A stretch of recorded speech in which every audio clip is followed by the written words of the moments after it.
In this video, I'm going to be going over how to customize type. So what I'm showing right here is this font on the top is a stock script font, which has been already typed out. This font is Pacifico, which is a fairly common free script font out there. And I'll also link out this one in the description if you want to download this specific font and do it along with me in the video. And below here is my example of me going in and customizing it. And I'm not really trying to say like this is the greatest example of a customized piece of type work, but it is very useful sometimes to go in and make your own additions or customizations to a pre-used font, especially if it is a free font that's highly recognizable. Fonts like Pacifico or Lobster come to mind as they're used so heavily, and you can just instantly tell what they are as soon as you look at them. So it makes your work perhaps not feel quite as customized or quite as professional if you just use the solution out of the box. And it goes beyond even just adding on some different things to the type like it did in the bottom here. Sometimes there's just weird things about fonts. Like if you look at the S to the T right here in the way that they almost touch, but not quite, that interaction just doesn't feel right. It's something that should certainly be looked at and perhaps fixed if you think it is a problem, which in this case, I do think it is a problem. So the way I'm going to show you will help you tackle small problems like that, as well as just giving you some different ideas about how to customize the type and the way that I personally approach it. And also in this video, I'm going to link in the description a swoosh tutorial, kind of like on this this little swoosh right here. I did do a tutorial previously for something specifically like that, but this concept kind of takes on all the letters as opposed to just adding a swoosh or a tail at the end of the word you're dealing with. So right here is the base font that's typed up, and below it, as you can see, I have some really rough blue lines that I just drew out for possible modifications that I wanted to make to these letters in order to make them feel a little bit more customized. And I have that all on its own layer, which is super useful to do. So you want to make sure you have your layers palette open. It's right here on my screen on the left-hand side. It'll say layers. If you don't see a layers palette for some reason inside Illustrator, it's pretty easy to get to. Just go to Window, and then sort of near the middle right here, there'll be one called Layers. It looks like the shortcut, at least on a PC, is F7. But if you go to Window and then Layers, and just make sure it has this checkbox next to it, which is basically it saying it's somewhere on your screen, you just have to find it. But the reason the layers palette is so useful is because you can do things on their own layer. So the type right here is on its own layer. The blue outlines that I drew using the brush are on their own layer. Right here, I put some of the additions on their own layer so I could easily select them and move them without worrying about accidentally clicking this type behind it because I went ahead and locked that. So right here, this is where we're going to start to kind of replicate what I did. I'm just going to unlock this type layer so you can see that this is live type. Right here, that is basically the exact same thing as is on the left. So what you want to do is in your layers palette, once you've went ahead and typed out your word that you want to go in and customize, you can go ahead and just rename the layer that that's on. If you want to do this and make this easier to sort through later on, just double click where I think it'll say layer 1 by default. You can just double click it and then it will let you type in whatever you want. So I just called it main type, because that seemed to make sense in my head at the time. And then if you want to lock it, you can go ahead and lock it so you don't accidentally click it as you're working on drawing on top of it.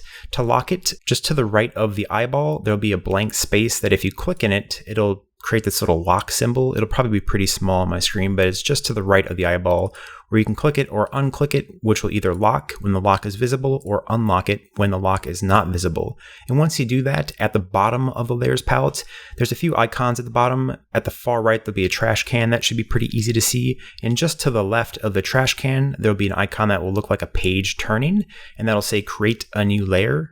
When you hover over it, you can go ahead and click that, which will just make a new blank layer on top of the type layer, and just make sure that layer is selected. When you select layers in the layer palette, there'll be a little blue highlight kind of going over them, letting you know which one is currently active. So just make your new layer the one that's currently selected. I have some additional layers on top of this because I already did layers for this one, but that's all fine. You can just go ahead and use what you have right here. So what we want to do first is take a look at our baseline type and then decide what you want to customize. So these rough blue lines right here are what I decided to go ahead and just make some additions to. I'm not going to customize the entire word in this tutorial. I'll just do the first letter C, as it's a good example of what's going on here. So what I like to do is use the brush tool, which is right here on my toolbar. And by default, the brush tool's shortcut is B, so that's pretty easy to remember, B for brush. So just make sure that is selected. And then right here at the bottom, there'll be a fill, which we actually don't want. So when the fill is in the front, and you can tell it's the fill because there's no little box missing in the middle, just click on the fill one time and then go down and to the right, there'll be an icon that looks like a white box with a red line through it. And you just want to click none, which will go ahead and remove the fill from that. So what we want to do now is select the stroke, which is just to the lower right of the fill. And when you click on the stroke right here and bring it to the front, you can tell that it's the stroke because there's a square missing from the middle, which is a really easy way to differentiate between the fill, which is always in the upper right, and the stroke, which is on the lower left. So just go ahead and double click on the stroke, which will bring up this dialog box, basically asking you what color you want to make the stroke. When I do this, I like to make it a really bright cyan blue. For whatever reason, you can make this whatever color you want to. I would just suggest using a color that is not the same as your type. So it's really easy for you to tell the difference between the pre-made type right here and the lines that you're going to draw over it. Also, something that I would suggest after you do this step, by default, the stroke, and this is my stroke window right here. If I click this is all the different stroke size options, is typically set to 1 point, which if I just draw something right here, you can tell that looks really large in comparison to the type that we have going on. So what I'm going to suggest is that you have your stroke window open, which go to window, and then sort of near the bottom here, there'll be stroke. And you just want to make sure there's a checkbox next to stroke, just like there was for layers, so that your stroke window is visible. So once your stroke window is visible, which is right here on my screen, well, this is a bunch of stuff, but this is the one at the top here. I'm going to change the weight from 1 point by hitting this down button, which will just open this little menu. And I want to select 0.25 point instead of 1, which should be nice and small for the purpose of just drawing over these letters here. So I'm going to hit Control plus a couple times to zoom in on my letters. Control plus is zoom in and Control minus is zoom out. On a Mac, that's, I believe, Command plus and Command minus or subtract in order to zoom in and out really fast. And side note too, Control 0 or Command 0 is 100%. So that's just a really fast way of zooming around. And then if you hold your space bar, you can kind of use this little grabber tool to move this around your screen, which kind of just speeds up your workflow a little bit. Kind of helpful stuff in general. But I'm going to hit B on my keyboard again to go ahead and select the brush. And what I'm going to do is just kind of think about how I think this letter looks and what additions, if any, I want to make to it. So I'm looking at this letter C right here, and I think it might be kind of cool if I were to just bring this up and around a little bit. See how that looks. So I'm just going to quickly draw using the brush tool and kind of make a little bit bigger portion of how this thing is wrapping around right here. I'm not sure how this is really going to look in reality until I do it, but I'm just kind of roughing stuff in. And I'm just using a mouse right here, which is going to make this look pretty rough. But if you have a pen tablet, I'd really suggest doing this with a pen tablet. That's a really much more natural way of getting these different kind of rough things drawn on here. Alternatively, you can print out this and draw on top of it and then scan it back in and use that scan inside Illustrator. As with most things creative, there's a million ways to do this stuff, and it's just kind of up to you how you want to go ahead and do it. But usually I just kind of think about things like, hey, what can I go in here and emphasize or perhaps exaggerate a bit in a way that might look kind of cool. That'll then help me just differentiate the way this C looks from the stock C. So right here, if you look at these lines, these are kind of what I'm thinking I want to just go in and add some stuff. So basically this will be filled in as I'm drawing over this. You don't have to worry about doing that, but all this will be filled in and this stuff down here will be filled in, which will make this C just seem much bolder, have a much more aggressive stance kind of when you're thinking about the design. And then I was just going through and going ahead and just doing this across all these different letters, thinking about how you might want to modify them, what might look cool if you try it. Like I'm looking at this U to this S, where it has this kind of weird hitch right here that you might want to just try to like smooth out by drawing a little piece over it, but there's a lot of ways to handle that, and I'll kind of cover that in a bit too. So I'm just going to focus on the C right here and go to the next step. But before I do that, since I have this layer right here where these things are on, that I'm going to be basically tracing over, I'm just going to change the name to something like Blue Outlines, because that makes contextual sense here. I'm going to hit that lock icon to lock this. In this case, it was a blank box, but just click on that blank box to make the lock icon. Remember, that's just to the right of the eyeball. Once again, I'm going to create a new layer, which is this icon at the bottom here that looks like a page turning. So this new layer, I'm going to call this additions, kind of like I did on the other one. And the additions are going to be basically what I draw in over this letter right here using the pen tool. so that they'll be on their own layer. So if I want to individually adjust or manipulate them later on, it'll be really easy for me to go in and do that. So I'm going to select my pen tool, which is right here on my toolbar. The shortcut to the pen tool is P, so that's pretty easy. P is for pen, just like B is for brush, just a really quick and easy way to remember what's going on here. And I'm going to actually go ahead and change my stroke color by double clicking on that, because I don't want it to be the same light blue as I was using before, because I want to differentiate it and just see it easier as I'm making these things. So I'm going to go ahead and select kind of a really dark blue, almost a purple color. And then I'm going to use my pen tool and just start basically tracing over these blue lines that I had roughed in order to go ahead and make the general outline of what I want to achieve here. So as I start using my pen tool, I'm just going to do this really in a quick and fast way that's not really focused on quality all that much, because my main focus here isn't to do a logo perfect use of the pen tool. What I'm going to do is, in the description of the video, I'm going to link a video for a much more professional way to use the pen tool than what I'm doing right here, as well as kind of a quick and easy way to use the pen tool. That should be pretty useful to you if you're not familiar with using the pen tool. So if using the pen tool isn't something that you typically do, you can go ahead and just watch those videos as I quickly go in here and just do some rough outlines, so that you can familiarize yourself with the process a little bit better. Because basically the way that I'm doing this is a bit more of a pain in the butt to edit later on if you're doing something like a logo where all the angles need to be absolutely perfect.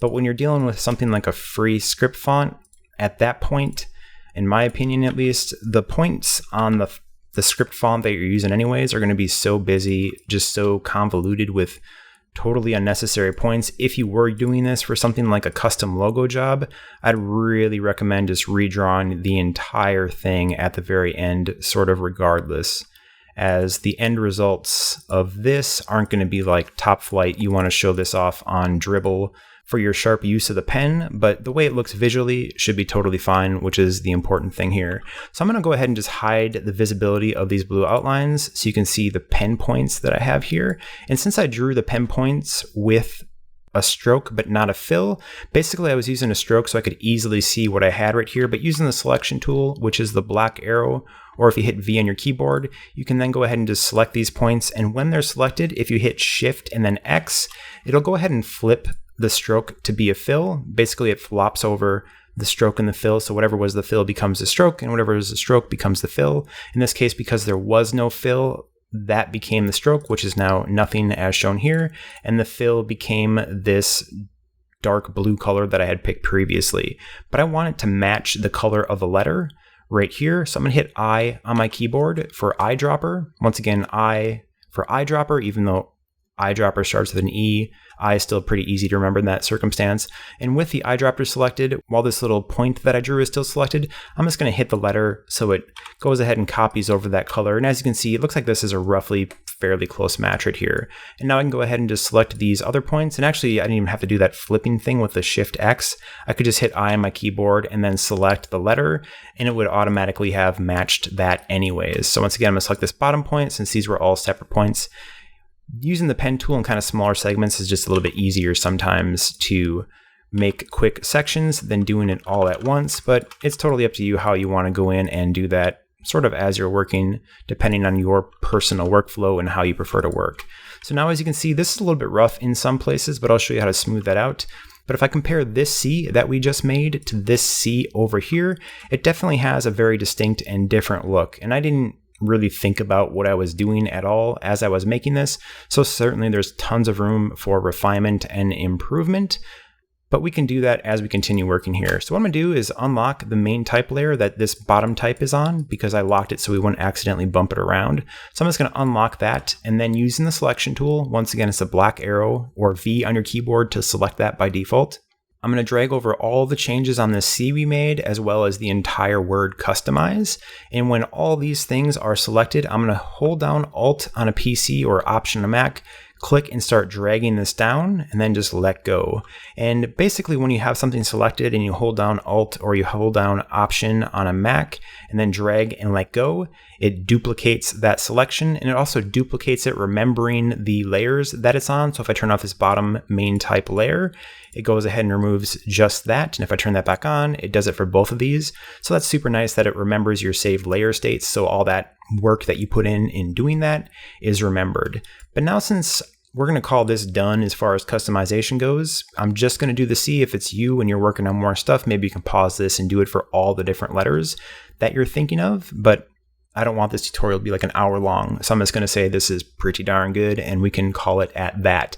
So I'm going to select this main type that is currently still live type because we don't want this to be live type as we go in and make these next changes. So with this selected, you want to right click. And when you right click, there's an option called create outlines. It looks like the default shortcut on PC is Shift Control O. My guess would be on a Mac, it's Shift Command O, but I'm just going to right click, hit create outlines because that's just as easy to me as using that shortcut, which basically creating outlines means this is no longer a font. Instead, it's actual individual vector shapes, much like drawing any shape in Illustrator would be. And next up, we're going to use the Pathfinder window because the Pathfinder window is just super useful in a lot of cases. So basically the Pathfinder window, which is under Window, and then sort of near the bottom is Pathfinder. All these options, by the way, are in alphabetical order if you're ever looking for something. So you want to make sure Pathfinder is selected, which will give it this little blue checkbox, letting you know that it is somewhere on your screen. And then with Pathfinder, up the top here, there's something called Shape Modes. And the very first one is the one we're going to use. It's called Unite, which basically unites all these different shapes together. As you can see by these outlines, each individual letter is its own individual shape that are kind of outlining. If you want to know how a font is made, this is essentially the T in the font, the O in the font. They're built to overlap so they look seamless even though they're separate shapes. And that's kind of just a neat way about how fonts are made essentially. But by hitting Unite right here in the Pathfinder, while this is selected, it goes ahead and just combines all these different shapes to be one shape. So now as I move this around, it's just one individual big shape as opposed to a bunch of different individual ones. And actually what I'm going to do, I'm actually just going to move this up to the top here because it's kind of in my way. So I'm just going to grab this and push it up because I don't want it. Or actually, maybe it's easier just to move this one down. I'm going to select these, move it down a little bit. Whoops. Don't want to grab onto that. Sometimes fonts have like a much larger visual grab area than you'd expect. But anyways, I actually want these little pieces that I drew in my additions to also be merged or united into this word right here. So I can do that very easily by just selecting everything all at once, going to Shape Modes and hitting Unite. You can, of course, do that the very first time you do this. So feel free to do that. Alternatively, if you don't want to do this step yet and you want to like individually like move some of these shapes around or tweak stuff a little bit while these are still their own shapes, you can certainly go ahead and do that. But that's why I like duplicating, is that it'll always be in that state on this one up here because I'm not touching this. This is kind of like a saved state, a manual save state. So by duplicating this, it just saves you the worry of perhaps overwriting some work that you didn't mean to. So I'm gonna go ahead and select everything using that black arrow and then hit Unite on the Shape Modes, which is gonna unite everything together. And the next stop is I'm gonna go in here and kind of check this out and look for areas that are not smooth. And for that, I love using the brush tool because if you hold down Alt on a PC or Option on a Mac, while the brush tool, which is once again here on your toolbar, hit B for the brush tool. And it's just important that you have this thing selected. So when you have it selected, you can see the little points on here. That's just a quick way of making sure that you have what you have selected. So I'm going to click off of this by just hitting the selection tool, kind of clicking off of it. And we can tell some of these areas like this right here is a little bit rough. I'll zoom in a little bit so you can see what I'm talking about. This edge just feels a little bit harsh. It might be hard to see that on my screen, but as you're looking at your work, you can kind of decide what does and doesn't flow together well. So I like to select this, hit B on my keyboard to select the brush tool, then hold down Alt on a PC or Option on a Mac and just draw like wide angled kind of sweeping motions like this that go ahead and smooth things out. When you hold down Alt or Option with the brush tool, it changes to the smooth tool. And it's just a really fast and easy way to smooth over points that might not look quite right. And if you ever do it and it looks really bad, just hit Control Z or Command Z on your computer, and then you can go ahead and do it again. But I tend to do it pretty fast a whole bunch of times just like this. And it also is really good at removing excess points. Some people will no doubt complain about how I do this as being like not the most perfect way you can possibly do things. But sometimes you're just trying to get stuff done relatively fast. And the Smooth tool does a pretty good job of just going in here and smoothing some weird points out. So to that point, for example, right here, this intersection doesn't look natural to me. I don't think if you were hand drawing this, that this is something that you would do. Going back just a second here, I think the C is pretty much done, at least in my opinion. If I could zoom out a little bit, you can see how it looks in comparison to the entire word here. It looks a little bit thicker, which is something you might want to address.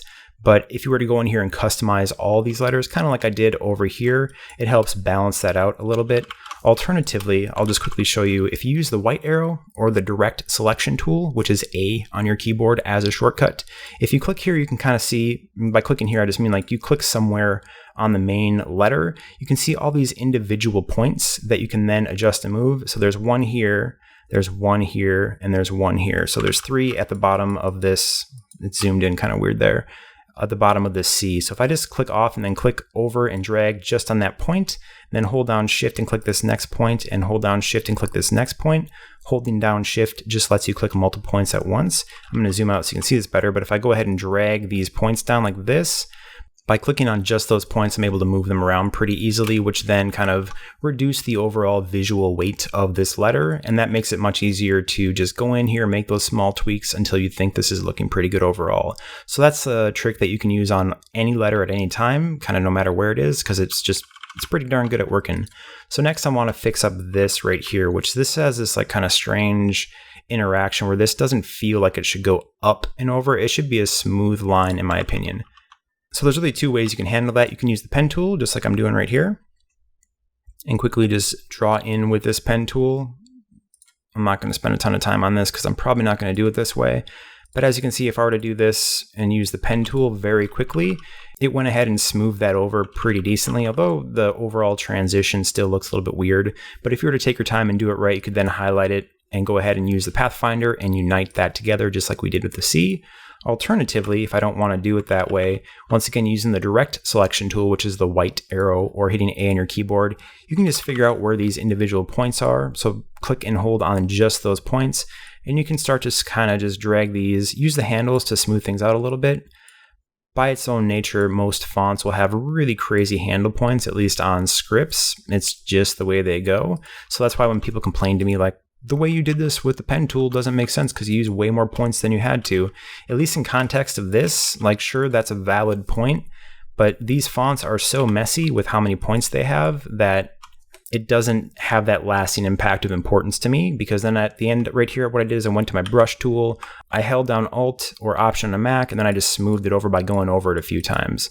And you can just keep doing that as you see points that you don't think make a lot of sense and you want to just smooth out a little bit. It's a really fast and easy way to work, and it also does a good job of removing some excess points from something like a stock script font. So right there, this transition now looks smooth, much more natural. I think it's an improvement in my opinion. This S also has this kind of crazy, I don't know why this is built like this, where it kind of juts out and then goes back in. I think that looks bad personally, so I can just go in here, make some really rough changes as to how I think this should look. Obviously, this is going to be far from perfect because I'm just working really fast here. But once that's done and I think it's relatively close, I hit B on my keyboard to bring up the brush, hold down Alt on a PC or Option on a Mac, just draw over it a few times to try to smooth that out. And then I can click off of it, take a look at it, and then decide what I may or may not want to do with it. And now on to the actual last thing. This S to the T was something I complained about previously, so I'm just going to go in here, click off of this because I know there's an anchor point right here. I'm just going to zoom in really quick so I can see all these different anchor points. It's probably going to be really hard to see on your screen. And if you highlight over multiple anchor points, you can go ahead and select multiple anchor points at once. And as you're selecting individual anchor points, don't forget to hold down Shift so that it goes ahead and selects multiple points. If you don't hold Shift, it'll just select whatever anchor point was next and forget the ones previously. But I selected all these main anchor points except this one apparently. So I'm going to hit Control Z, hold Shift and click this one, and then just click, hold, and drag this down to try to move these points away from each other a little bit. And this is looking kind of funky right here. So I'm just going to grab this handle point, try to move that back into a more sensible position, smooth this out a couple times, select off of it, and then zoom out. So right here is a pretty basic understanding of how you can go in and customize type. Now, obviously in this case, I just showed a few different examples of ways that you can customize type, and some of them weren't even really customizing so much as cleaning. But when you see things that are weird, like this Z, like this is just the way the stock Z looks because the I to the Z connection isn't the best. You can highlight that, hit B, go to your smooth tool, and if you smooth this a whole bunch of times, eventually it'll just smooth out that crazy transition, which then leaves it looking much smoother than it would have if you hadn't done that. And little details like that just help type look a little bit more professional, like someone really spent the time thinking about things and the way they look, which can go a long way to making your look feel more professional, not just something you slap together using some free fonts. But that's it for this video. I do hope you found it helpful. If you have any questions, feel free to ask in the comments section. And of course, don't forget that the actual font used in this particular video is Pacifico, so I'll leave a link to that font in the description as well. But anyways, this has been a fairly long video, so if you stuck with it this long, thank you so much for watching. So if you did find this video helpful, please hit the thumbs up button. And if you want to see more videos like this, please subscribe. I do my best to keep creating new content just like this for designers. Thanks so much for watching.